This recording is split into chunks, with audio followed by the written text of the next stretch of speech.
तपास यंत्रणांच्या निशाण्यावर महाविकास आघाडीतले नेते रोहित पवार, किशोरी पेडणेकर यांना ईडीचं समन्स, तर राजन साळवींना एसीबीची नोटीस, तर खिचडी घोटाळा प्रकरणामध्ये सूरज चव्हाण यांना ईडी कोठडी. बारामती अॅग्रो कंपनीतील कथित गैरव्यवहार प्रकरणी रोहित पवार यांना ईडीचं समन्स, बुधवारी चौकशीला उपस्थित राहण्याचे आदेश.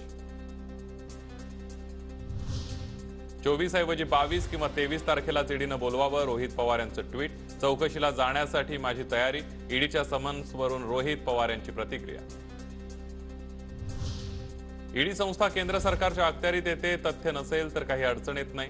मला देखील आयकर विभागाची नोटीस आली होती. रोहित पवारांना आलेल्या ईडी समन्सवरून अजित पवारांची प्रतिक्रिया. सेंट्रल गव्हर्नमेंटच्या अंडर येते. ज्यांच्या काही संस्था असतात, म्हणजे ज्यांना जो अधिकार असतो तो अधिकार ते त्या ठिकाणी अधिकाराचा वापर करत असतात. काही तथ्य असेल तर अडचणीला सामोरं लागतं.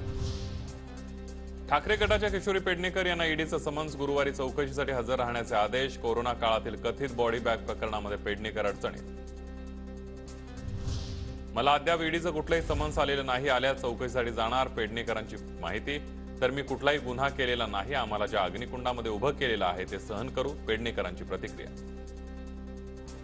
ज्या अग्निकुंडात उभं केलंय त्या अग्निकुंडात आम्ही उभे आहोत. उद्धवजी बाळासाहेब ठाकरे ह्या पक्षात असल्यामुळेच जर त्रास होणार असेल तर निश्चित तो त्रास सहन करण्याची ताकद आम्हाला बाळासाहेबांनी दिली आहे. गुन्हा दाखल केलाय, मला केव्हाही ते अटक करू शकतात. वरिष्ठांच्या आदेशानंतर पुढील कारवाई होईल, एसीबीनं सांगितलं, राजन साळवींची माहिती. नरीस पोलीस स्टेशनमध्ये माझ्यावरती, माझ्या पत्नीवरती, माझ्या मुलावरती जर गुन्हा दाखल झालेला आहे, त्यावरती ते मला कधी अटक करू शकतात हे मला वाटतं. महाविकास आघाडीच्या नेत्यांना जेवढा त्रास दिला जाईल तेवढ्या ताकदीनं महाविकास आघाडी ही भाजप आणि गद्दारांचा मुकाबला करेल. अंबादास दानवेंचा भाजप आणि शिंदे गटावर जोरदार हल्लाबोल. जनता पार्टीनं ईडीला, सीबीआयला, इन्कम टॅक्सला बटीक म्हणतात ना, बटीक, असं बटीक बनवलेलं स्वतःच.